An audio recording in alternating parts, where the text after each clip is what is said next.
Uma boa noite para vocês. Prazer que vocês estejam aqui conosco.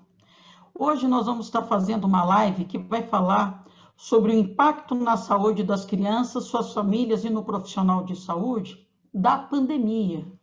O que a pandemia faz conosco, fez conosco? A desesperança, os desafios, o desafio diário, o medo, e assim vai. E hoje nós estamos contando aqui com um time sensacional. É o time aqui do nosso departamento de dor e medicina paliativa e dor, me perdoem. Então, eu vou começando a falar das pessoas que estão me aparecendo na minha tela. Doutora Simone Brasil, doutora Poliana Molinari, doutora Esther Ferreira, doutora Carlota Moraes, doutora Ivete Zogoli e doutora Guta Gibelli. E eu que vos falo, Silvia Barbosa.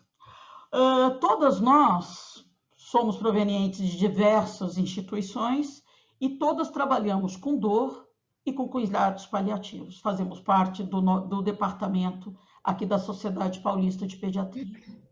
Então, tomara que vocês gostem e nós vamos então começar.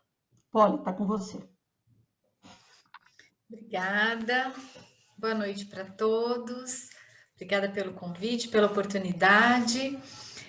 Para quem não me conhece, eu sou Poliana, sou oncologista pediatra e paliativista pediatra.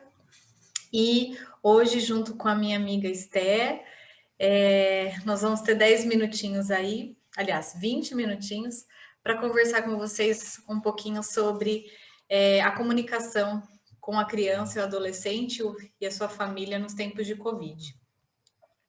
E esse é um tema extremamente importante e relevante, porque essa comunicação, ela não é só no cenário da doença, no cenário hospitalar, no cenário ambulatorial. Ela acontece no nosso dia a dia. Porque, na verdade, a comunicação, ela é um fenômeno inerente a relações humanas, a relações entre seres vivos. E ela vem, a comunicação, ela vem do latim, né, a origem da palavra, comunicare, que quer dizer partilhar algo, tornar comum.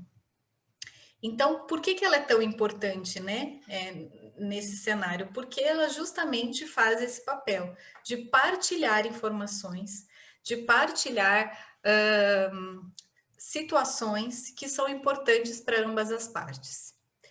Então, esse fenômeno, né, da comunicação, ele não é só a gente fornecer essa informação. Ela vai depender desse emissor, de quem está emitindo essa informação, da forma com que está sendo feito isso, e ela vai depender do receptor, ou dos receptores, né, de quem está recebendo essa informação e de que forma vai ser processado e que reações emocionais vão derivar desse processamento, desse entendimento dessa informação. Então, para haver esta comunicação, existem vários atores, vários cenários e várias formas de acontecer.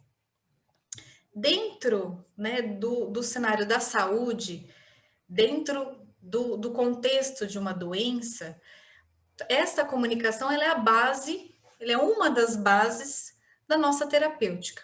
Tudo que a gente vai fazer com a nossa criança, com o nosso adolescente, a gente precisa nos comunicar de uma forma adequada. Para isso, a gente precisa de técnica e a gente precisa de conexão. Então, a gente precisa desenvolver habilidades para termos competências para fazer essa comunicação. Só que não adianta só isso, eu preciso desta relação, eu preciso desta conexão para que essa comunicação seja feita de uma maneira adequada. E aí, no contexto do Covid e também de outros momentos difíceis, a gente tem esta notícia que vai impactar de uma forma única e particular no receptor e no emissor também. Então, toda vez que eu falo em uma notícia difícil e uma má notícia, eu estou dizendo de algo, de uma informação que vai quebrar uma expectativa, que vai alterar, que vai mexer no sagrado de uma pessoa, seja ela criança, seja ela adolescente, seja ela adulto. E esse sagrado é o do outro, né? A gente não tem poder sobre ele e a gente não tem acesso num primeiro momento nesse sagrado. No que é importante para outra pessoa, seja ela, como eu falei, criança ou adulto. E eu digo que esse sagrado, ele está ancorado em 3 principais vias, e essas vias depois vão ser ramificadas. Esse sagrado geralmente está ligado ao amor, está ligado ao tempo ou está ligado à morte. Então, são sagrados que, quando a gente dá essa notícia difícil, faz com que, naquele momento que a gente joga aquela informação, esta pessoa, seja ela criança ou adulto, quebra-se uma expectativa, e aí a condição cognitiva, a capacidade de raciocínio, de entendimento daquela informação, de julgamento do que está sendo falado, ele desliga, porque o que surge é a emoção. E aí, neste momento, a gente precisa continuar as etapas da comunicação, que é, além de fornecer informação, a gente olhar para essa emoção. E olhar para essa emoção também exige técnica e exige esta conexão. Lidar com esta emoção exige que a gente tenha empatia, ou seja, que a gente consiga traduzir ou escutar por trás daquela mensagem que aquela pessoa está dizendo, que aquela criança está dizendo, seja do não verbal, seja do verbal, o que ela está querendo preservar, qual que é o sagrado dela, o que é importante para ela.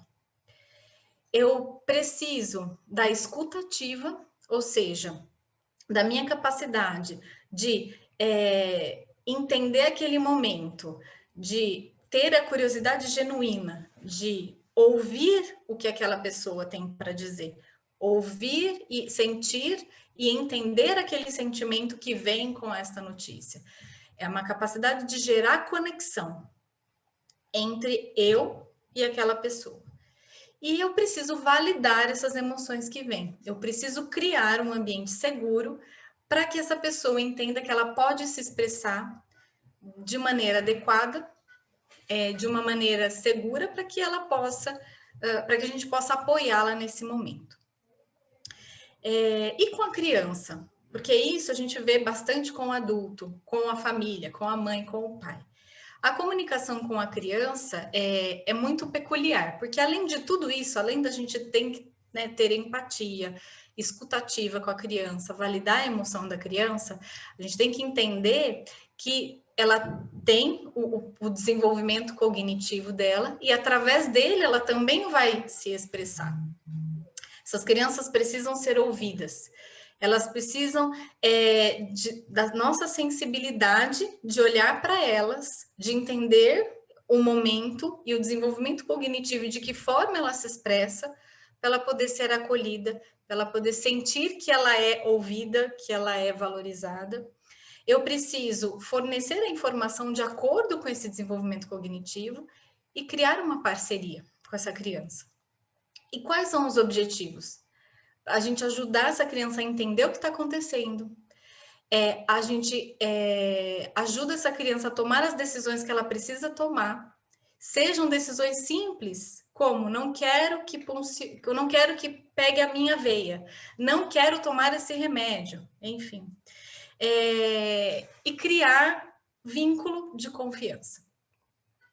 E a gente tem que lembrar que as nossas crianças, né, dependendo da sua idade, ela tem o seu desenvolvimento cognitivo. Então, conversar com uma criança de 3 anos é diferente de conversar com uma criança de 8, que é diferente de conversar com um adolescente de 15 anos. Então, as crianças pequenas, elas não conseguem utilizar a lógica para expressar os sentimentos, para expressar as ideias. Elas são puro sentimento, pura emoção.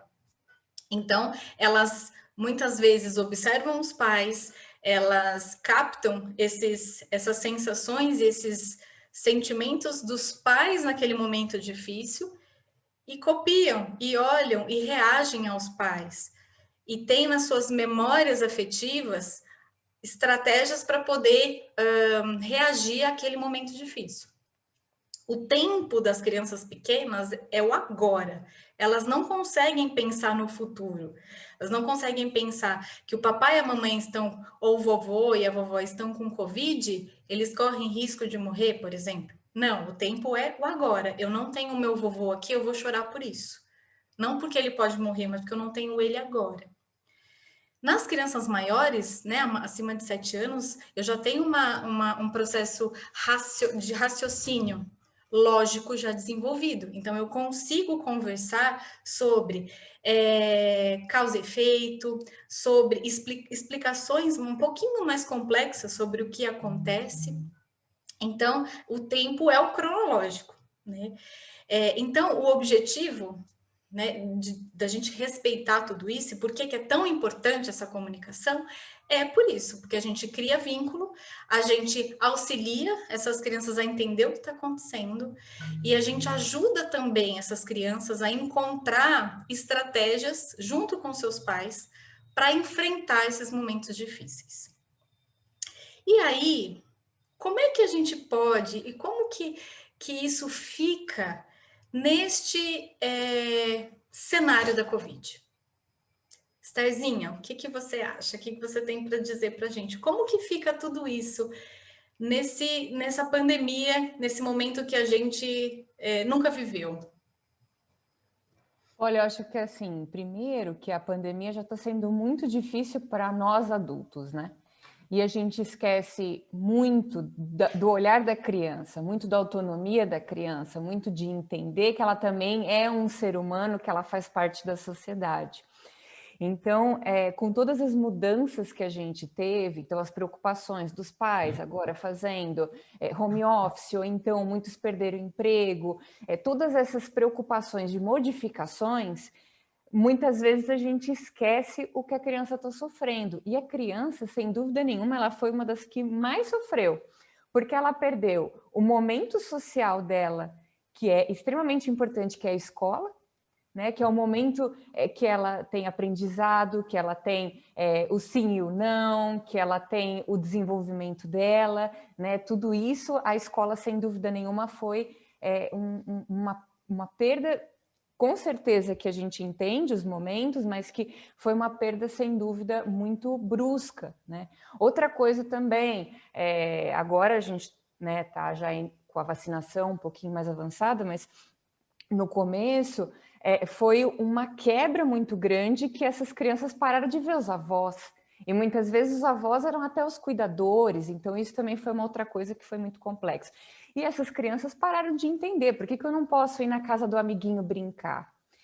E aí eu sinto que, assim, muitas vezes a gente faz a conspiração do silêncio com as crianças, porque a gente está sofrendo, não entende que elas precisam dessa conversa, e a gente vai cada vez se afastando mais.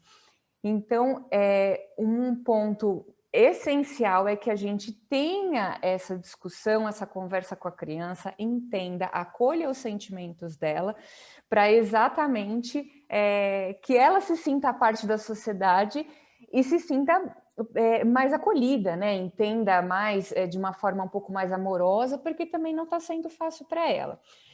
Algumas coisas que são importantes, que a gente precisa também entender, é o quanto a internet acabou juntando, mas também separou essa família, né?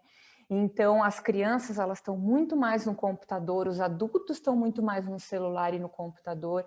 Então, a gente também precisa entender esse olhar da família dentro de casa, né? O pediatra, ele precisa entender isso. E não só o pediatra também precisa entender como se comunicar com essa criança, como também ensinar os pais a se comunicarem com a criança deles, né? Então, a gente tem algumas dicas que a gente pode, inclusive, falar para esses pais. Então, coisas do tipo, não mentir, sempre falar a verdade para essa criança, né?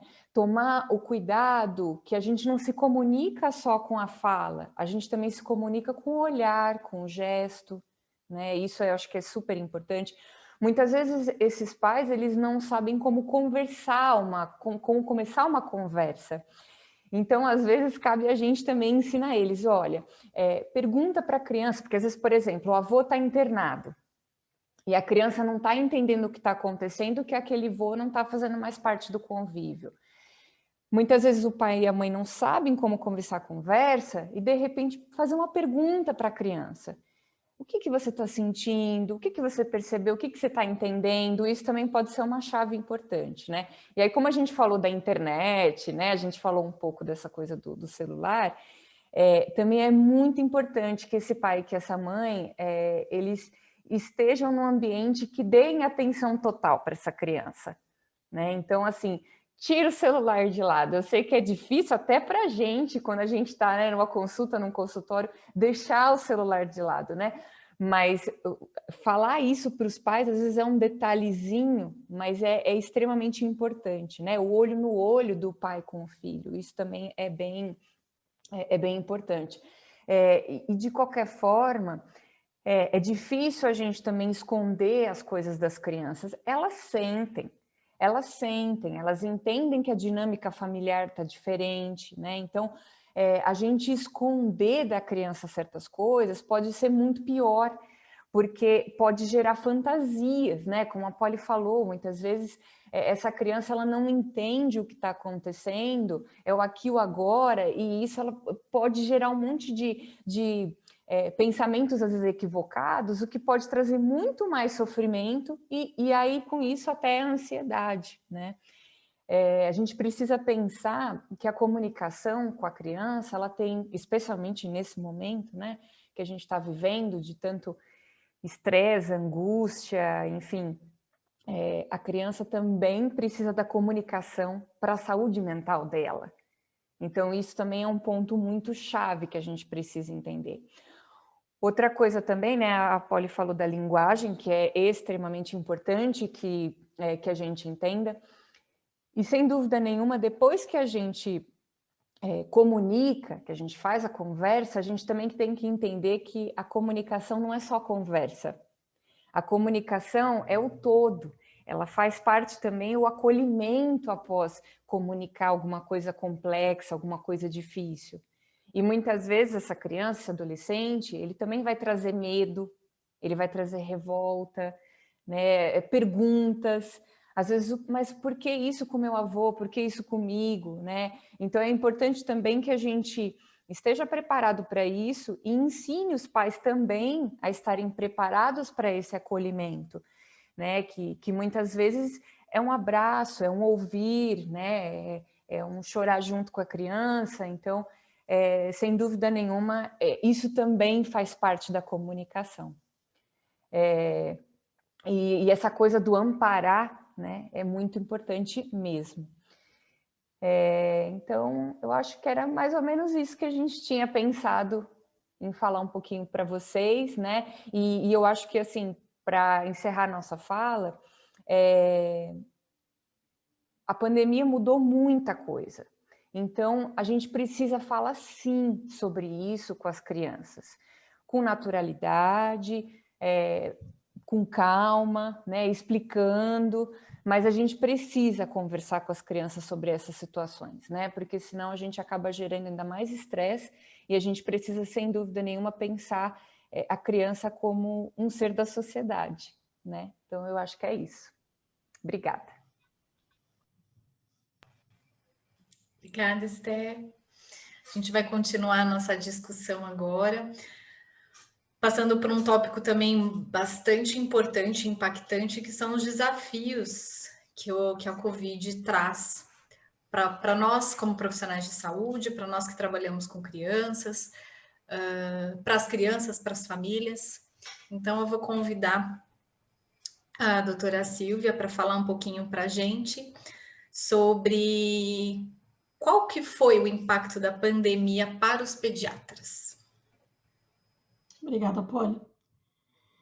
Bom, gente, vou começar com o ano passado e, de repente, do riso fez-se o pranto.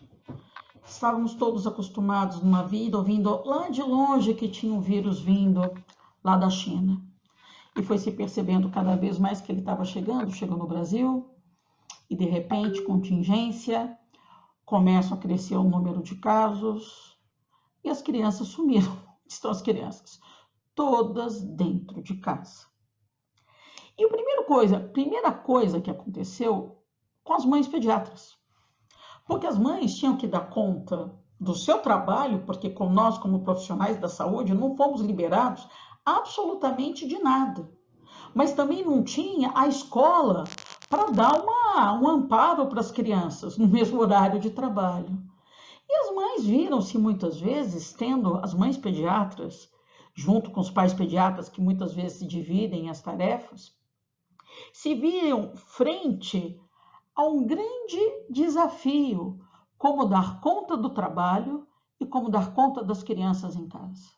Porque é completamente diferente falar de educação, aulas online, e você garantir que a criança está estudando, muitas vezes você tendo que explicar para a criança o que está acontecendo, qual é a matéria, matemática, português. Acho que a primeira coisa que impactou foi a vida normal, porque ficamos todos, de repente, reclusos dentro de casa. A grande maioria ficou reclusa. Nós, profissionais de saúde, não, nós tínhamos que ir para o trabalho. Mas, como as crianças estavam dentro de casa, isso é uma leitura minha, as infecções respiratórias diminuíram muito. O vírus sincicial respiratório, ano passado, deu um tempo. E quando aqui, pelo menos em São Paulo, entrando na sazonalidade, que ficariam 6, 7 pediatras de plantão, saiu o 7º, 6º, 5º, 4º, 3º, ficavam 2 pediatras de plantão.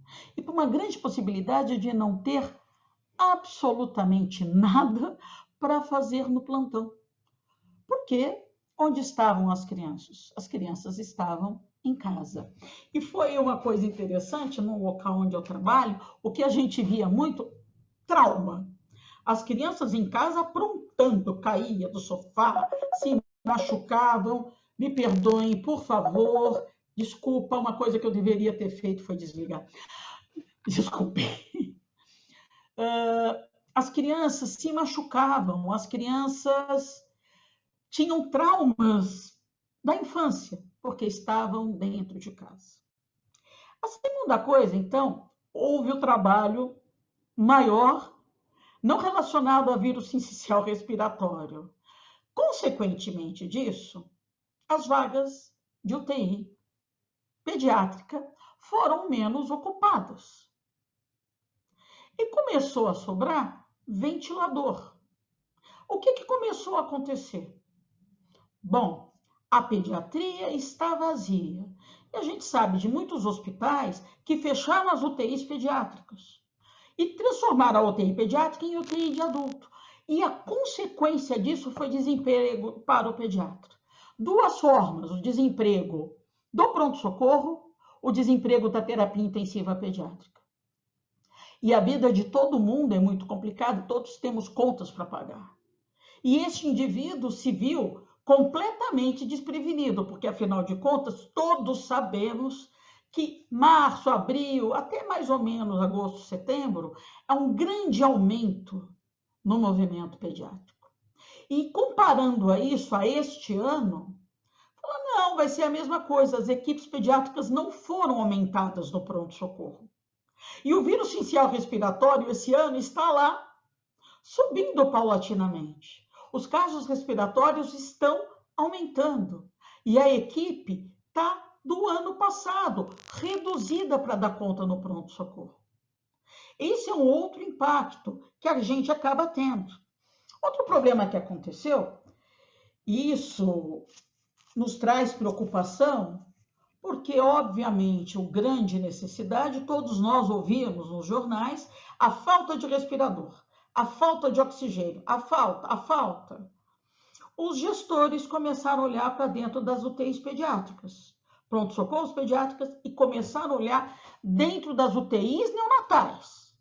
E a gente sabe de serviços que tiveram os seus respiradores retirados para dar a adequada, vamos chamar, a adequada sustentação para o paciente adulto.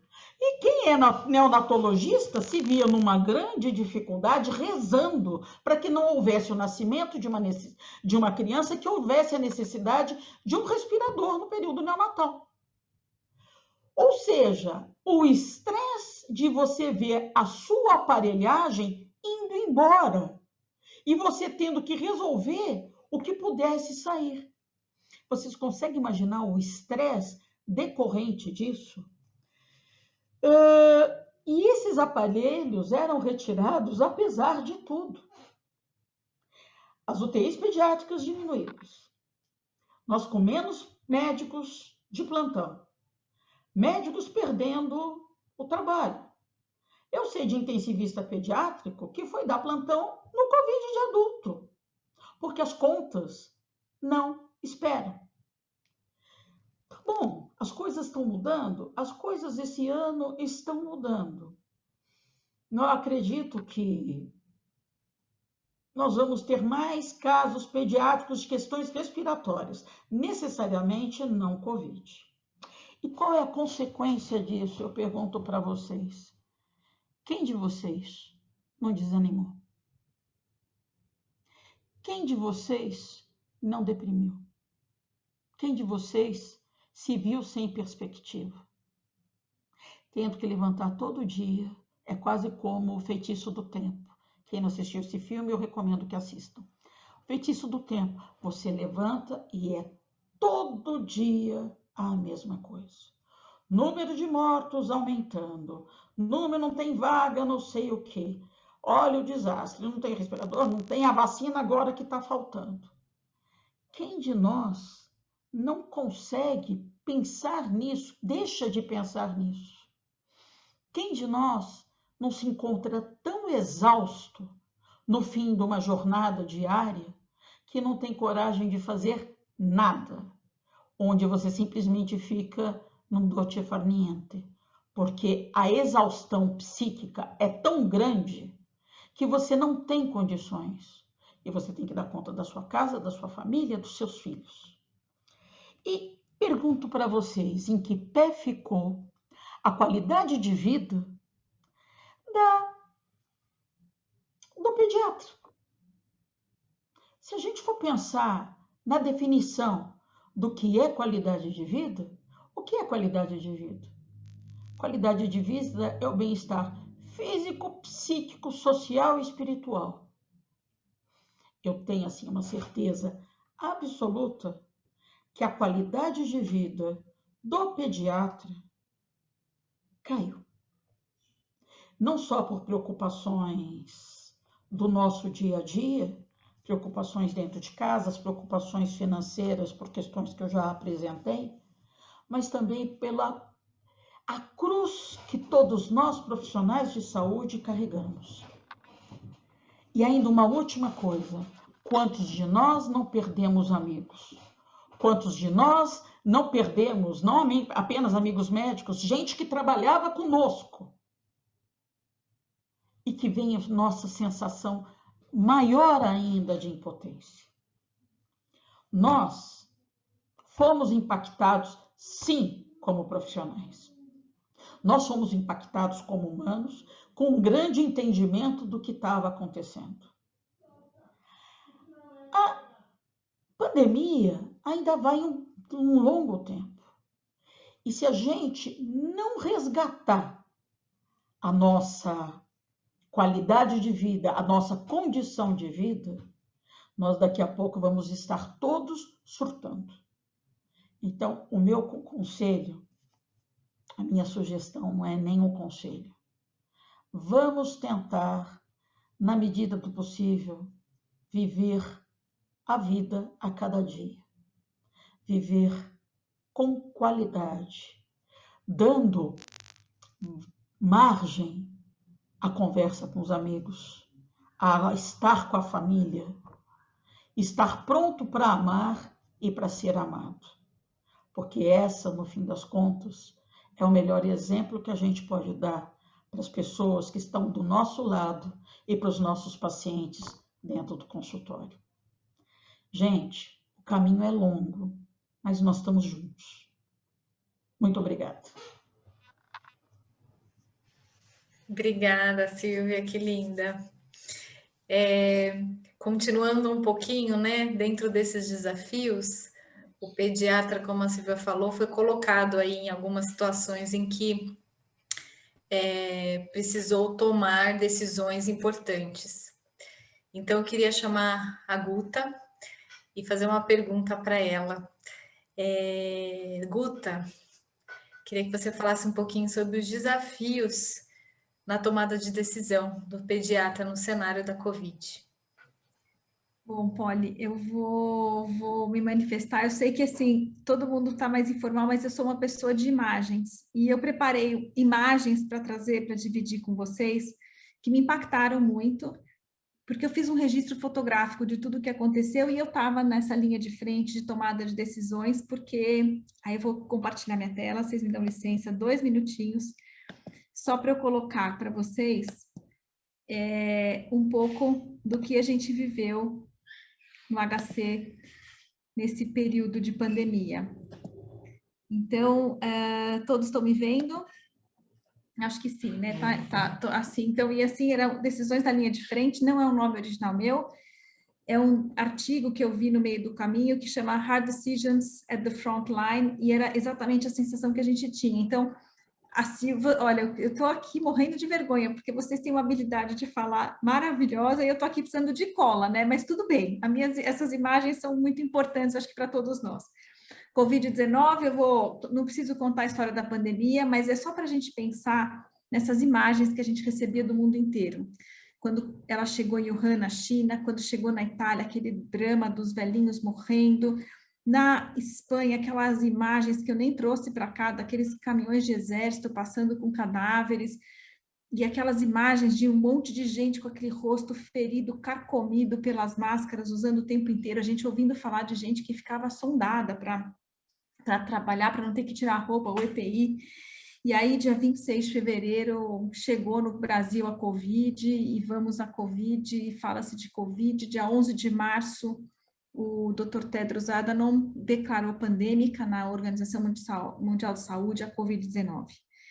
E aí, isso foi no dia 11 de março, que foi uma sexta-feira, se não me falha a memória, sábado, e quando foi em uma semana, no dia 30 de março, nós, no Hospital das Clínicas, finalizamos uma verdadeira operação de guerra, porque já foi a primeira decisão. Nós, como hospital de referência, um hospital-escola de referência, de serviço terciário e quaternário na região, né, em São Paulo, a gente se transformou em referência de Covid, com aquela abertura de 900 leitos a toque de caixa, e aí a gente chega nesse contexto que a Silvia apresentou, inclusive o logo que usava-se na época era o Vem para a Guerra, né? Vem para a Guerra, era isso que a gente tinha realmente essa sensação de que a gente estava indo para a guerra, porque a gente precisou, naquele momento, como TI neonatal e como TI hospital, a gente precisou simplesmente abrir mão de um espaço físico enorme. Teve que sair de lá, porque a gente não tinha relato de que recém-nascido tivesse problema com Covid, as gestantes no mundo inteiro até então não tinham uma evolução tão preocupante, e aí a gente é convidado assim, olha, vamos precisar tirar todos os pacientes não Covid daqui de dentro, porque vocês estão correndo risco de adoecerem, né? E a gente não pode também, a gente quer aproveitar essa área a gente precisa dessa área. Então, o que a gente fez na época? Nós montamos um posto avançado de atendimento no hospital universitário, nós esvaziamos as nossas alas, demos altas rapidamente, transferimos todos os pacientes e nós emprestamos 30% dos nossos equipamentos foram emprestados para atendimento de paciente Covid adulto. Isso que a Silvia falou, eu me lembro da gente ver, olha o nosso Bennett passando ali, assim, olha a nossa bomba passando ali. A gente via no corredor, né? E assim, eu vou dizer para vocês que foi um dos momentos mais tristes da minha vida ver a ala dos recém-nascidos totalmente esvaziada. E aí nós ficamos para trás, nós não ficamos para trás, nós ficamos dentro do covidário, para atender gestantes que viessem a dar à luz lá, gestantes que no final das contas nós tivemos bastante gestantes com Covid, e a gente atendeu, mas nós ficamos, num primeiro momento, dos nossos 30 bebês, 35 bebês, nós ficamos com 6 bebês internados que não tinham condições de transporte. Então foi muito fácil tomar essa decisão, entre aspas, porque nós ficamos com um bebê de 400 gramas, um de 380 gramas, um de 600 gramas, e 3 síndromes genéticas muito graves que eu não tinha leito para elas em outra unidade. Então, nós ficamos para cuidar desses bebês e dar o máximo de atendimento possível. Então, assim, foi feita primeiro uma decisão hospitalar, depois uma decisão interna de quem que a gente ia conseguir transferir, quem que não ia conseguir transferir. Então, a gente tinha uma questão de capacitação. E aí, no meio disso tudo, assim, no dia 27 de março, eu vejo nesse blog do Nuffield Council on Bioethics esse artigo. E aí eu vou pedir licença, porque eu traduzi esse texto, porque eu acho que ele está bem interessante, ele está bastante claro, eu vou só tirar aqui para não atrapalhar, que assim, em algum momento desta terrível pandemia, médicos terão que tomar decisões inacreditáveis de vida e de morte. Isto é certo. Por quanto tempo nós precisaremos fazer isso, em qual grau, aí é menos claro. Vai ser o ponto em que a necessidade de suporte artificial de vida superar os suprimentos disponíveis para tratar os pacientes. Quando esse momento chegar, nós médicos, nós profissionais de saúde, teremos que decidir quem recebe o tratamento e quem não recebe. Ninguém nunca deveria estar tomando esse tipo de decisão e, no entanto, elas são necessárias. Isso foi dito no dia 27 de março de 2020 por esse autor, o David Archard, e aí isso me impactou muito, e eu acho que, dentre as coisas que eles apresentam nesse comentário, eu acho que tem muita coisa que tem a ver com nós que trabalhamos muito com princípios de cuidados paliativos, de cuidados de fim de vida, de cuidado de qualidade de vida, e principalmente com questões bioéticas que a gente precisa conversar bastante para poder ser o farol das outras pessoas. Então, num primeiro momento, o que se fez? Cancelou tudo quanto era cirurgia eletiva, reorganizou a agenda ambulatorial, e aí teve que cancelar um monte de atendimento, um monte de gente, assim, uma ruptura com tudo que a gente viveu até o momento, e aí a gente faz esse remendo, assim, de qualquer jeito, que é a telemedicina, receita online, e a gente tem que partir para outras ferramentas de comunicação. Aqui, a gente apresentando uma mãe para o seu filho, pela primeira vez na vida. O bebê nasceu, ela estava entubada, sedada, e aí ela conhece o seu bebê por meio de conversa de WhatsApp, uma videochamada, porque ela era doente, né, e não podia circular, ela era Covid sintomática positiva e não podia circular entre as áreas e não podia visitar seu próprio filho. Aí a gente tem essa questão do novo normal, que eu detesto esse termo, assim, mas ele veio como novo normal, a gente aceitou, se resignou com isso, e é isso, a gente já passa a enxergar com naturalidade, mandar para a mãe por WhatsApp uma fotografia do seu bebê, enfim, né, e coisas assim.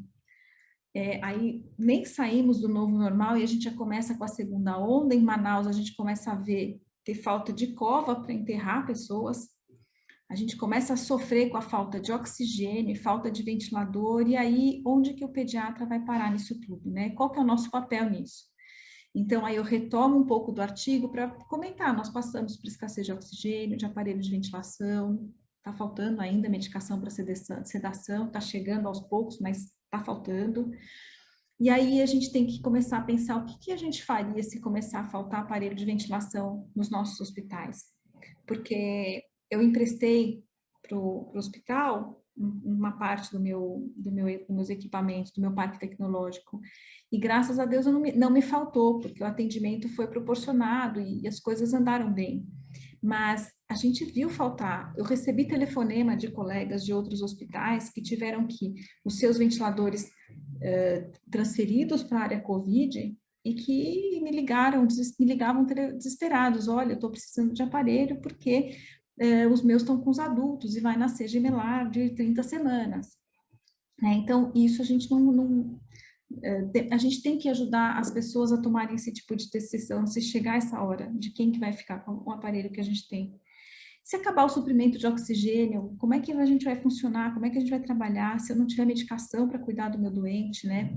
Então, aqui, uma das propostas desse grupo justamente é que as sociedades envolvidas nesse tipo de situação, de conselho de bioética, proponham diretrizes claras para que haja pouco ou nenhum espaço para ambiguidade e incerteza em sua aplicação. Essas diretrizes precisam ser robustas para que elas possam ser usadas continuamente, sem necessidade de mudança.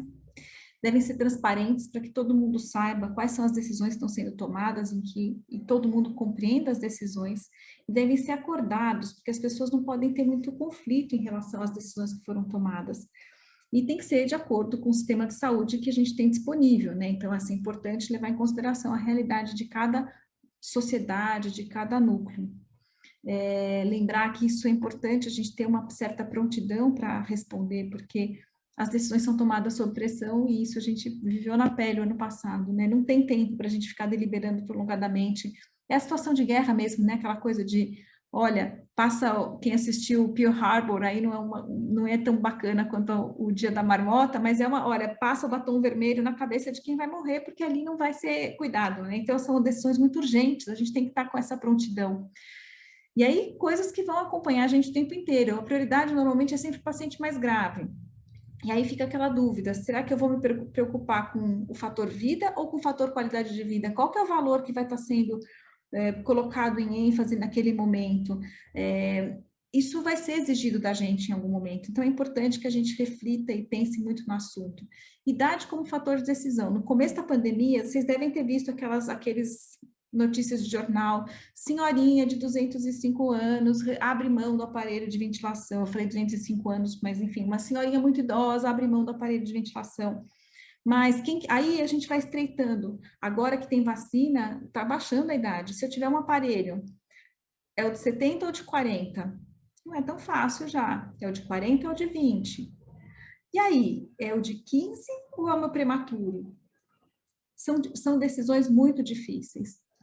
E aí tem as questões das prioridades de grupos sociais, que assim, tudo bem, quando fala assim, olha, não é para vender máscara N95 para a população leiga, porque tem que ter EPI para profissional de saúde na linha da frente, ok, é fácil de todo mundo entender.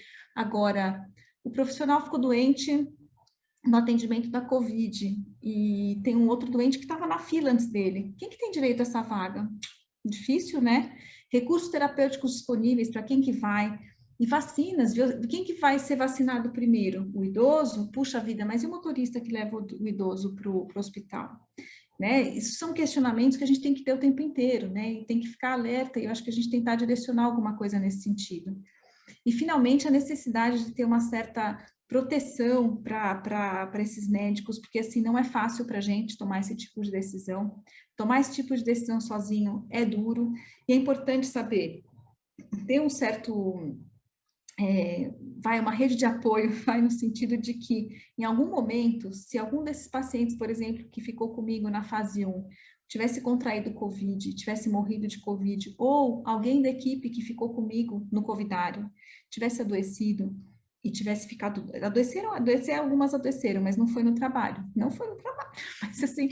elas ficaram... como seria isso? Então, assim, é importante que a gente saiba que depois que a crise passar, a gente não vai ser responsabilizado pelo que aconteceu. São decisões que foram tomadas em momentos muito circunstanciais. Isso é uma busca constante da gente para a gente poder voltar a cuidar.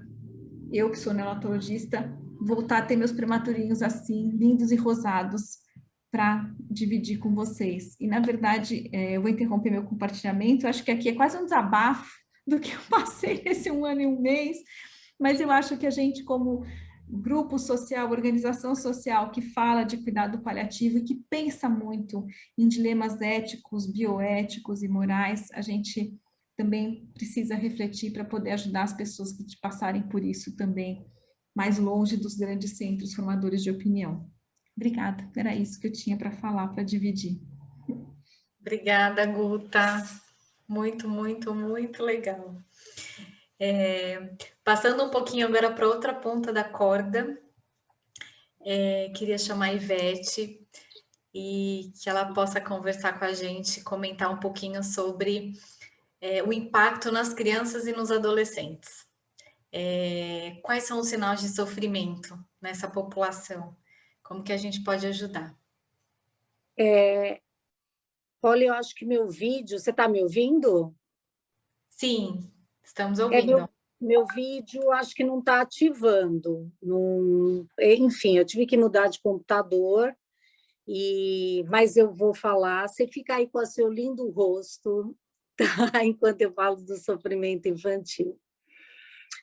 Na realidade, a minha fala é sobre sinais de alerta de sofrimento infantil. Acho que algumas de vocês ouviram da minha angústia em relação às crianças que estavam perdendo os avós no início da pandemia. Muitos deles sem entender o que era isso, e muitos deles sem se despedir, sem ver pela última vez, sem compreender para onde eles estavam indo, dependendo a faixa etária que eles estavam. Ao longo do tempo, a gente foi percebendo, com a mudança da pandemia, que eles não continuaram perdendo mais avós, né? Muitas dessas crianças, elas estão nascendo e vão viver sem as mães. Muitas delas estão perdendo os pais jovens. E o impacto disso vai vir de várias formas, né? E nem sempre vai vir com uma fala muito característica, como você e a Esther falaram no início da apresentação sobre comunicação. Muitas das vezes a gente percebe que as crianças mais importantes, olha, eu entrei, muitas das crianças, as crianças que reclamam mais, que falam mais, que mostram seu estado emocional nítido, elas são mais providas de ajuda, porque elas deixam a flor da pele. Mas muitas delas vivem um sofrimento calado, isolado, e com pais que também estão em franco sofrimento. Então, isso acaba dando para essas crianças um complicador, porque elas também não estão com cuidadores que podem olhar para ela. Acho que, como pediatra, a gente tem que sempre lembrar dos pilares que marcam a saúde de uma criança e que podem, nesse momento, estarem extremamente afetados, muito mais do que a fala, muito mais do que eles estão verbalizando. Por exemplo, uma mudança na qualidade da alimentação, que pode ser para mais ou para menos. Eu, como pediatra geral, eu estou tendo uma quantidade grande de crianças obesas, seja pela alimentação em grande quantidade, ou seja porque os pais também estão sem condições de pensarem na alimentação saudável. Essas crianças podem apresentar questões de sono importante, que são os pilares do desenvolvimento da criança. Mais do que nunca, nós, como pediatras, que trabalhamos com crônicos ou que trabalhamos com todo tipo de patologia ou de crianças absolutamente saudáveis, a gente vai ter que estar muito atento para os marcos de desenvolvimento da criança. Porque, além deles terem perdas, eles estão com uma dificuldade muito grande de serem ouvidos nas suas questões, porque os pais também estão em sofrimento, ou os avós estão em sofrimento, e isso fica muito difícil deles terem alguém que olhe com cuidado. É nossa função. Nós estamos aqui para olhar o paciente como um todo. E eu vejo que a falta de cuidado ela está muito significativa. Excesso de tela, como a gente já falou e a Esther falou, então eu tenho uma denominação que eu acho que a pandemia trouxe com o home care, com o home office, que é juntos, porém sozinhos. Cada um está no seu canto, porque é assim que tem que estar. O filho está fazendo lição, se ele tiver condição para isso ou não. A mãe e o pai estão em trabalho. Então, nós estamos juntos, porém nós estamos sozinhos. O que pode vir de interpretação disso? Pode vir uma interpretação que é: eu sempre quis meus pais perto de mim, porém essa realidade não é a realidade ideal, não é gostosa. Então, o fato de eu ter eles perto de mim talvez seja um problema, e essa pode ser uma separação maior ainda que essas crianças vão ter. Como que a gente minimiza, né? Além da gente olhar para a criança, ouvir a criança e tentar fazer mudanças, sugerir que essas famílias façam mudanças pequenas e aos poucos, como preparar uma alimentação legal e saudável, olhar a carteira de vacinação, porque apesar deles não gostarem, é uma forma de cuidado, é uma forma de afeto. E é uma forma de você ir voltando a condições habituais que se tinha antes e que eles perderam também. Até voltar um pouco para a escola, para quem tiver condição disso e tiver segurança para fazer. Eu acho que cuidar da família também é uma obrigação do pediatra. E eu e a Silvia, enfim, todas as moças que estão aqui, que atendemos muito pacientes crônicos, principalmente os adolescentes, começaram a apresentar um medo muito grande, porque ninguém sabe o que essa patologia pode causar para quem já é doente. Para quem tem uma doença grave ou que tem uma doença que está no rol das complicadas, ou que faz uso de uma medicação imunossupressora.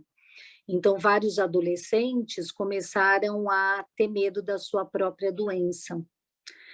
São vários fatores que levam ao sofrimento, né? O sofrimento do distanciamento social, porém, o sofrimento do próprio distanciamento familiar, mesmo com pessoas que hoje estão muito próximas. E só para completar, Polly, e pegando aí o que a preocupação da Guta, né? Muitas dessas crianças não vão ter o colo da mãe, não vão ter a amamentação e também não estão tendo o contato da expressão facial das pessoas que estão mascaradas, não estão tendo a oportunidade de desenvolver os seus marcos habituais, por exemplo, aprender a falar, porque elas olham para a gente, entender como que a gente está se expressando com elas. O sofrimento é da população como um todo, mas nós, pediatras, temos que cuidar das crianças. E, por incrível que pareça, como os cuidados paliativos dizem, a gente vai transportar isso para a sociedade como um todo, cuidar da criança e cuidar da família. É isso que vai poder minimizar o sofrimento que ele traz. É o olhar, é o cuidado nas mínimas coisas, até naquelas coisas que eles perderam, que são as cobranças e as broncas. Talvez a gente precise retomar a educação.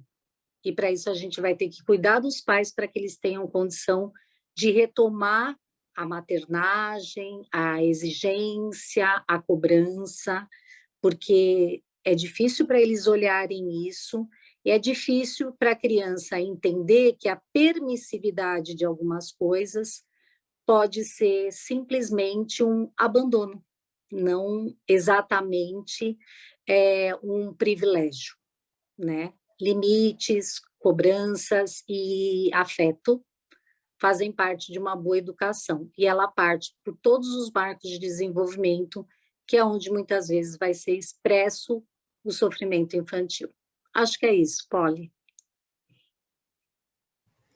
Obrigada, Ivete. Foi lindo, viu? Eu fiquei com duas coisas do que você falou: reconexão e redirecionamento. Foi muito, muito bom. Acho que é isso mesmo, né? O olhar da sociedade como um todo e cuidar da sociedade como um todo vai impactar no sofrimento infantil, né? Eles não é um mundo à parte, eles fazem parte desse mundo, né? Sim. Obrigada, Vivete. Imagina. Bom, para a gente terminar agora, queria chamar a Carlota e a Simone, e elas vão conversar um pouquinho com a gente sobre o luto infantil. Boa noite, gente. Obrigada. Para nós, a gente vamos continuar nosso encontro, nós vamos falar um pouco sobre a solidão da morte em tempos da pandemia e do Covid. Pouco que todo mundo já falou, como a gente viu, esse Covid é um verdadeiro tsunami. A Guta lembrou lá das coisas que aconteceram lá no começo na Itália, na China, e eu lembro bem, e uma das frases que eu lembro que um médico italiano, acho que foi dia 9 de março, eu lembro, saiu assistindo na televisão, ele falando que todos estavam sendo atingidos por um tsunami, e acho que foi isso mesmo, e essa tsunami, como diz aí, a primeira e segunda onda, e ele não para de passar. E esse coronavírus, essa pandemia veio, como a gente ouviu de todos vocês, transformou muito a vida de todos nós, né? A gente teve que se adaptar, os adultos, as crianças, os adolescentes. Para as crianças, eu acho que esse tsunami é gigante, e se para nós é difícil entendermos tudo isso, para esses pequenos é mais ainda. É um pouco o que a Ivete falou, está todo mundo dentro de casa, mas ao mesmo tempo nós não estamos distantes uns dos outros, né? Às vezes, os pais estão trabalhando dentro de casa, a criança chega e fala para o pai, quero brincar, quero ter sua atenção, ele não pode também, ele está trabalhando o tempo todo. Então, o Covid, a pandemia, trouxe muitas perdas para todos nós, né? As perdas das coisas diárias, do dia a dia. Então, as crianças perderam a possibilidade de estar na escola, perderam a possibilidade de visitar seus avós, perderam as possibilidades de dar um abraço, de dar um beijo. O nosso sorriso virou os olhos, ainda bem que a gente ainda tem os olhos para sorrirem por nós, mas tudo isso são muitas perdas que as crianças tiveram que conviver, os adultos, os adolescentes, e muitas vezes para eles é muito difícil entender tudo isso, porque a gente tem muita dificuldade, o adulto também, de falar sobre tudo isso, falar de doença, falar de solidão, falar de morte, então eles se sentem mais sozinhos nessa trajetória, né? E uma das perdas mais delicadas, mais difíceis, é a perda da pessoa que a gente ama. E essas crianças viram isso, estão vivendo isso o tempo todo, né? A gente sabe hoje que mais de 300 milhões de pessoas no Brasil foram contaminadas pelos coronavírus. E a gente sabe hoje que mais de 400 mil não voltaram para casa, e não vão voltar mais. A gente perdeu essas pessoas. Então, essas pessoas são pais, são mães, são avós, são irmãos dessas crianças e desses nossos adolescentes que estão em casa. E esses pequenos vivem e sentem tudo isso junto com a gente. E sentem muitas vezes sozinhos, desamparados, né? Isso acontece também porque os nossos adultos também estão sofrendo, como todos nós, estão enlutados, perderam pessoas. E esses adultos precisam ajudar essas crianças. E nós, como pediatras, né, que foi o que a Ivete falou, e acho isso muito importante, vamos ter que estar preparados para tudo isso, para poder ajudar essas nossas crianças e essa nossa nova geração. Porque a gente tem que lembrar que essas crianças, elas perderam, muitas que perderam seus pais. Teve um estudo agora que foi, acho que do IPEA, o Instituto de Pesquisa e Economia Aplicada, eles calcularam, quando ainda estava cerca de 350 mil mortes no Brasil, que provavelmente teremos 45 mil crianças órfãos de pais, de mães, ou de pais e de mães, né? Como é que é o futuro dessas crianças? Eles já estão interrompidos, né? Já foi transformado, né, esse futuro. Como é que a gente vai ajudar essas crianças, como profissionais de saúde, a enfrentar, a crescer? A gente tem que lembrar que quando o luto se aproxima muito, numa idade muito tenra, na infância, e ele não é conversado, não é acolhido, ele é revisitado na vida adulta. E como é que ele vai ser revisitado na vida adulta? Como vão ser essas nossas crianças na vida adulta, né? Então, são muitas perdas que a pandemia trouxe para todos nós, né? Além da perda dos pais, dos filhos, a gente como pediatra e nós ainda como cuidados paliativos, que cuidamos muito das nossas crianças aí com doenças crônicas complexas, a gente lembra que apesar desse vírus não acometer muito diretamente os nossos pacientes e mais indiretamente os nossos pacientes que são mais suscetíveis, eles também são mais suscetíveis a, se pegarem o Covid, a irem a óbito. Então as crianças também foram a óbito. Não num número muito menor ainda, bem, graças a Deus, do que os adultos, mas elas também foram. E esses pais perderam esses filhos. E eu não sei se vocês lembram, eu acho que foi uma das coisas que mais me impactou nessa pandemia, não sei para vocês, foi essa coisa da solidão no morrer, da pandemia, do Covid, de não ter ninguém perto. Isso doía demais em mim e continua doendo. Eu não me conformo. É uma opinião minha da gente não conseguir dar um jeito como sociedade, como governo, dos pais e dos parentes, pelo menos um está do lado dos seus, das pessoas que eles amam e viver o último dia de vida deles. E para a gente, como médico e paliativista, vira até um peso moral, porque a gente aprendeu que para ter uma boa morte, para a gente poder oferecer isso, tinha que ter alguém junto, tinha que ter alguém perto, e a gente teve que dizer que não, às vezes, né? O quanto isso foi difícil também, é difícil para todos nós, né? Mas acho que uma coisa que a gente tem que pensar muito, quanto que para a criança e para o adolescente, a hora que ele é o doente, ele vai embora, se a gente não tem que dar um jeito de dar o direito desses pais estarem juntos. Se o importante é ter segurança, ele não se contaminar e não contaminar os outros profissionais, então a gente tem que dar todo o material para ele poder garantir a segurança, e que quem tem que fazer isso é a sociedade, é o governo, né? Então, é o direito da criança ter o seu acompanhante. Eu lembro que, não vou nem falar lá da Inglaterra, que lá na Inglaterra, em abril de 2020, eles já estavam publicando todas as diretrizes, como deveriam ser, mas a Argentina também estava garantindo o direito da criança a um acompanhante, e que a gente tem que ver se a máscara, o avental, a luva, e proteger esse pai e essa mãe, para essa criança garantir o seu direito, mesmo ela com Covid, não ficar sozinha, e ela ter o seu acompanhante com segurança, e que se ela tiver que até ter uma evolução difícil e a óbito, esses pais poderem estar junto com os seus filhos, né? Tudo isso são tudo que a gente tem passado, né? Todos esse ano e um ano e meio já, e a gente aprendeu muito, melhorou muito com o cuidado das nossas crianças, e foi evoluindo muito desse cuidado, mas são fatos e dilemas que todos nós vivemos aí durante a pandemia, e a atenção que a gente tem que ter com as nossas crianças. Eu vou convidar a Simone para conversar um pouquinho com a gente sobre isso, refletir um pouquinho sobre tudo isso, ouvir a Simone um pouquinho. Então, obrigada, gente. Boa noite, pessoal, boa noite a todos. É uma alegria estar aqui com vocês. E, bom, eu vou trazer essa reflexão, talvez para um lugar um pouquinho diferente do que a gente refletiu até agora. E eu queria começar fazendo uma reflexão sobre como a gente enxerga a morte, né? Como nós enxergamos tudo isso que se passa ao nosso redor. Se nós olharmos para alguns séculos atrás, a morte era uma morte domiciliar, uma morte que estava dentro do âmbito familiar. Então, era uma morte quase pública, uma morte social, uma morte em que todos participavam, e havia a possibilidade de um ritual, de uma elaboração nesse processo. De algum tempo para cá, né, com o desenvolvimento da tecnologia, da ciência, dos hospitais, a morte mudou um pouco o perfil, né? Ou seja, ela passa a estar dentro do ambiente hospitalar. E estar doente no ambiente hospitalar é estar, muitas vezes, sozinho.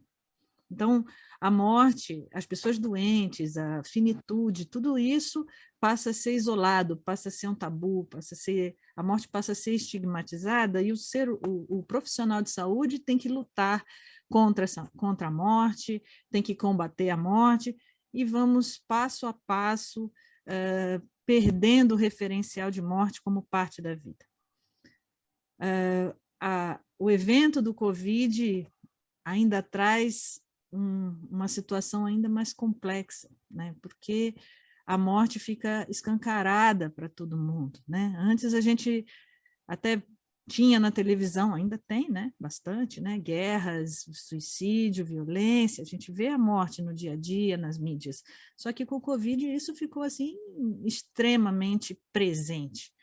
Então, ao mesmo tempo que nós estamos com a morte do nosso lado, é uma morte solitária, uma morte desamparada, muitas vezes uma morte sofrida e dolorosa. As pessoas não têm possibilidade de velório. Desculpa, gente, eu me emocionei. Acabam tendo um enterro rápido, com o caixão lacrado, enfim. O que será que a gente pode aprender com isso? Será que existe algum propósito para tudo isso? Por isso que eu trago aqui uma reflexão um pouco diferente das minhas amigas, porque, de alguma forma, eu penso que o Covid e essa morte sem ritualização, né, a gente sabe que a ritualização ela é importante para o enfrentamento do luto, para o fechamento dos ciclos. Será que isso está trazendo algum aprendizado para nós? Então, eu penso que, na realidade, o Covid ele traz a possibilidade de nós enxergarmos a fragilidade humana, sairmos desse lugar de achar que temos controle de tudo que está ao nosso redor. Talvez o Covid, ou as doenças como um todo, as flutuações em que a que se sujeita a nossa saúde, o enfraquecimento gradual que sofremos, o envelhecimento, sejam meios que a natureza emprega para nos dissimular a aproximação do nosso fim. Então, para a gente começar a se aproximar da perspectiva da morte como parte do ciclo da vida. Então, que é um dos propósitos do cuidado paliativo, né? Enxergar a morte como parte, como conteúdo de um processo de viver. Então, eu entendo que o Covid traz para a gente a possibilidade de ampliar o nosso olhar, a fim de que percebamos que pensar na morte e no morrer pode mudar a nossa maneira de entender a saúde, a morte, o sofrimento e a dor. Talvez a gente possa enxergar a morte como parte da vida, como parte do ciclo da natureza, como um entendimento da impermanência, talvez com a percepção de que o tempo não é linear, não tem início, meio e fim, e sim que existe um tempo cíclico, e que como seres humanos, parte da natureza, nós fazemos parte desse ciclo.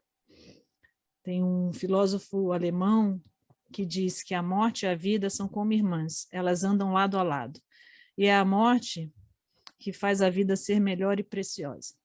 É claro que o propósito aqui não é desmerecer todo esse sofrimento que nós estamos vivendo, mas tentar enxergar para além dele. O que ele pode trazer de aprendizado para nós, adultos.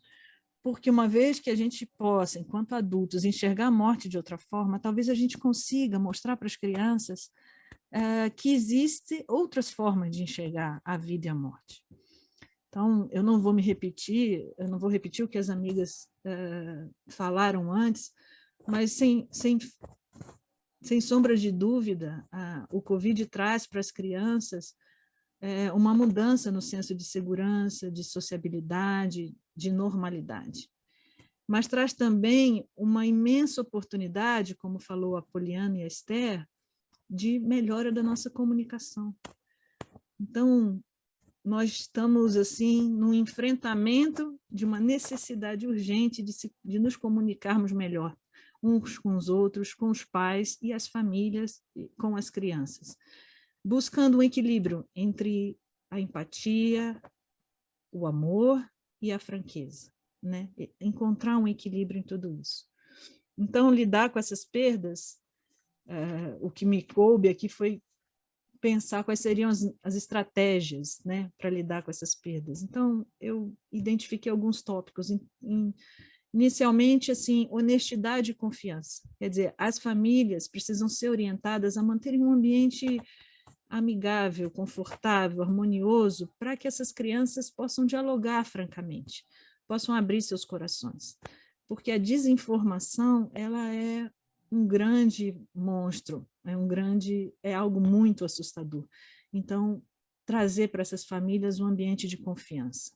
O outro aspecto seria ajudar os pais a terem autocompaixão, a terem a percepção do sofrimento deles, porque uma vez que a gente entende o nosso próprio sofrimento e gerencia a nossa angústia, a Silvia falou do quanto nós, profissionais de saúde, sofremos, né? Talvez a gente buscar atividades de relaxamento, de meditação, alguma atividade física, enfim, se a gente conseguir entender as nossas necessidades e falar sobre os nossos sentimentos com as crianças, elas também vão conseguir falar sobre os sentimentos delas e vão conseguir validar as dores. Então, há que se ter compaixão por si mesmos, pelas pessoas, né? Os pais por si mesmos e abrir esse espaço para as crianças. Um outro ponto seria ter dentro do ambiente familiar uma situação de segurança. Como é que a gente cria um ambiente seguro, né? Tornando a criança diferente né? O oposto do que a que a Ivete falou, quer dizer, em vez de cada um ficar no seu computador, trazer essas crianças para o convívio, né? Assim, quais são as atividades domésticas que essas crianças podem fazer? O que elas podem participar? Elas podem fazer lista de compras, elas podem encontrar atividades lúdicas, leituras, gratidão às coisas simples, orações, conexões espirituais, enfim, valorizar a colaboração das crianças dentro do ambiente familiar. E mostrar também para as crianças que nós, adultos, podemos colaborar um com os outros, né? Nossa família com outras famílias. Então, dar às crianças essa oportunidade de solidariedade, que é algo que também falta nos dias de hoje. Um outro aspecto é a percepção ou a possibilidade de conexão, que também tem a ver com a solidariedade, ou seja, as famílias se conectarem, mas também se conectarem com as pessoas que estão doentes. A gente sabe que o Covid, eu acho que isso a gente não chegou a citar, mas o Covid ele trouxe um estigma muito grande, porque quem perde o familiar, ele está enlutado, mas ele também é risco, né? Então, é muito complexa essa situação. Então, há que se ter a sensibilidade de aproximar as pessoas de quem está doente, de quem perdeu, de quem está hospitalizado. E um outro aspecto que acho que pode ajudar muito é o que a gente já citou, que é a perspectiva de desenvolvimento da espiritualidade, ou seja, que esse momento seja um momento de olhar para a morte como parte do ciclo da vida, mostrar às crianças os valores, as crenças, o senso de propósito, ou seja, conversar com as crianças sobre as perdas e os legados que as pessoas da família deixaram. Ou seja, o avô morreu, a avó morreu, qual foi o legado que ele deixou? Qual foi o propósito? Qual foi o significado da vida do avô e da avó? E assim por diante. Então, os artigos, as leituras nos mostram que essa questão, essa possibilidade de deixar um legado, de encontrar um senso de propósito, isso protege do luto complicado. Então, uma vez que a gente está nessa situação, o que a gente pode fazer para amenizar essa perda que vai para além da perda física, além da perda dos pais, né? É uma perda muito mais ampla. Bom, eu queria também acrescentar que é importante que as crianças e os adolescentes estejam sempre informados sobre o que aconteceu e o que vai acontecer, ou seja, que as crianças saibam que os seus pais, seus parentes, enfim, estão doentes e desde o início, né, que a morte não seja uma coisa súbita. Então, que haja uma conversa honesta, transparente desde o início, que as pessoas os pais possam responder as perguntas das crianças, e se não souberem responder, então que não respondam e digam que não sabem responder. E um outro aspecto que eu acho bastante importante a gente citar, que é a participação das crianças nos rituais. Então, muitas pessoas perguntam, puxa, mas a criança deve participar dos rituais fúnebres? Eu já vivi isso algumas vezes, em alguns momentos do ponto de vista pessoal e profissional, e essa pergunta é muito frequente. E eu acho que é importante a gente entender que a temporalidade da morte física não acompanha a da morte social e psíquica.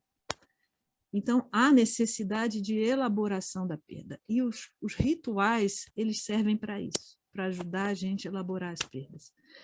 Então, sim, as crianças devem participar desses rituais, ainda que eles sejam escassos agora. Então, como é que as crianças podem participar? Então, primeiro, perguntar para as crianças. Elas têm desejo de participar? Elas querem se despedir do avô, do pai, da mãe, seja de quem for? Se elas têm esse desejo, como? Vamos encontrar estratégias. Então, que estratégias podem ser essas? Podem ser, por exemplo, as crianças escreverem cartas, poemas, desenhos, para quem for ao funeral levar, né? Podem escolher flores, podem escolher a roupa de quem vai ao funeral. Então, é hora da gente usar a criatividade para amenizar o sofrimento e a dor que essas crianças e essas famílias estão vivendo. Outras possibilidades são, se houver conexão com a internet no funeral, essas crianças participarem com o auxílio das pessoas que estão em casa. Quem foi ao funeral, trazer lembranças do funeral, uma oração, uma flor, enfim. É importante, eu acho fundamental dizer isso aqui, que é muito importante que as crianças se sintam parte desse processo e não alheias a ele. A gente vem deixando as crianças fora do processo de dor e sofrimento, só que a dor e o sofrimento, eles fazem parte do processo de amadurecimento. Então, se a gente está vivendo isso agora, há que se encontrar um propósito para melhorar, encontrar um significado para tudo isso, né? Bom, pessoal, eu acho que, para finalizar, eu queria reafirmar o que a Carlota falou em relação ao dever das instituições de garantir as condições estruturais para a proteção do familiar, para ficar junto com seus filhos, né? Assim, é inadmissível que as crianças morram sozinhas, ainda que a gente faça das tripas coração para dar todo o suporte, é inadmissível que elas fiquem sozinhas durante o processo de doença e de morte. E é um direito das crianças a presença familiar. E, para além disso, hoje a gente sabe que o CREMESP promulgou a resolução, agora 347, falando sobre as videochamadas. Então, também vamos favorecer as videochamadas com o pai, com quem não está lá, né? Então, isso também é bastante importante. E a sugestão de alguns livros infantis, eu vou deixar aqui no chat para quem tiver interesse, né? Livros infantis que ajudam a trabalhar com as crianças sobre o processo de morte. O que eu mais gosto, né? Eu acho que vários conhecem aqui, é A Árvore das Lembranças, né? Que é um livro maravilhoso e a gente usa no dia a dia para trabalhar o luto das famílias. E tem o Pato, a Morte e a Tulipa, enfim. E tem livros que ajudam os pais a lidarem com o luto infantil. Então, são algumas sugestões, eu vou colocar aqui para vocês darem uma olhada. E, para terminar, eu gostaria de dizer que não está fácil. Que a gente está num enfrentamento bastante diferente, difícil, um futuro incerto, que muitas vezes nos assusta, né? E que a gente está tendo que encontrar de nos reinventar a forma de viver. E a gente realmente não sabe o que vai acontecer com as crianças. A gente não sabe o que vai acontecer com esses seres que estão em desenvolvimento durante esse processo todo. Talvez eles tenham um sofrimento muito maior do que nós adultos, mas a gente não sabe. E ainda que a gente não saiba, eu acho que é possível que a gente possa aproveitar esse momento para repensar a nossa existência. E repensar, Guta, não para um novo normal, como você falou, que também é algo que me incomoda, mas repensar para regenerar a sociedade, para a gente criar uma sociedade mais justa, mais fraterna, mais cooperativa, mais empática, uma sociedade que possa nos ajudar a caminhar de uma forma mais leve, mais amorosa. Então, essa mensagem que eu queria deixar e agradecer a todos pelo convite. Desculpa aí a emoção. Obrigada.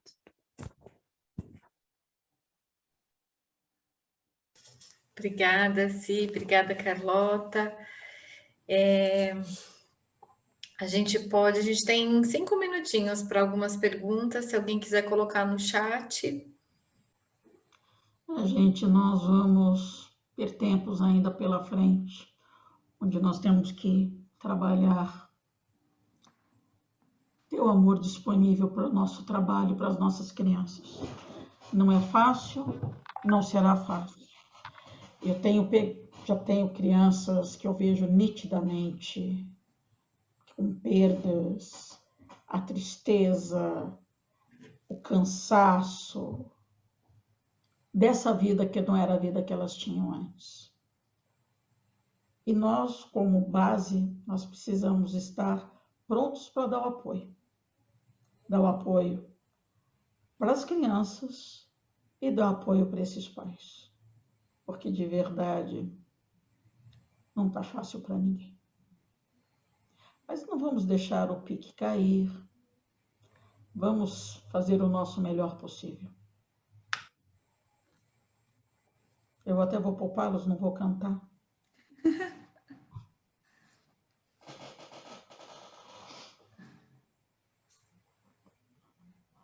Acho que não há perguntas, né? Acho que não. Foi sensacional estar com vocês hoje, tá, gente? Nós temos que repetir isso mais vezes. Sim. Também acho. Muito bom. Obrigada, gente. Foi uma delícia a gente estar junto. Obrigada a quem estava assistindo. Muito especial. Sem dúvida nenhuma. Acho que a gente pode encerrar, né? Sim, vamos encerrar.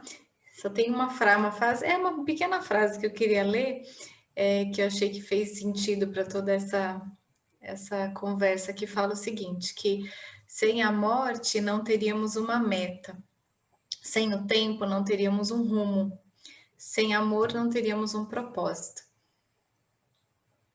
Então, que a gente possa ter esse propósito. E obrigada a todos. Boa noite. Obrigada. Boa noite, gente. Boa noite. Obrigada. Boa noite. Tchau, boa noite. Tchau, gente. Obrigada. Boa noite. Boa noite a todos. Boa noite.